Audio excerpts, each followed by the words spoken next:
We live in a world where self is the most important, where day-to-day life is spent indulging in the impulses of our heart, where the highest purpose is to carefully build a meaningful life that one day you can hopefully look back on and find some sense of satisfaction.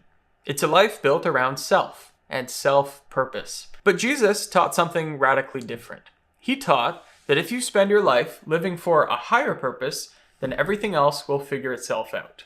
As it says in 1 Peter chapter 4, "Arm yourselves likewise with the same mind, the mind of Christ, that he no longer should live the rest of his time in the flesh to the lusts of men, but to the will of God."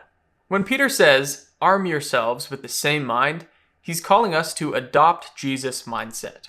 A mindset where he was willing to lay down personal desires in order to live for God's will. That doesn't mean that our lives become empty or sad. It means that they become aligned with meaning, and aligned with something that lasts far beyond us. Living for the will of God shifts our priorities.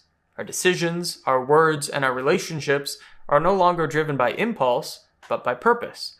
And paradoxically, it's when we stop living for ourselves that life begins to make sense. Once we align our lives with God's will, we suddenly have a purpose in life beyond feeling satisfied on our deathbeds. Matthew chapter 6 says, "Seek first the kingdom of God and his righteousness, and all these other things will be added unto you." Now that doesn't necessarily mean that we'll be given a comfortable life and riches in abundance, but it does mean that if we focus on living a life for God's purpose, then the necessities will figure themselves out. Instead of living a life for a sense of self-purpose, we now have a God-given purpose. And that purpose is far better.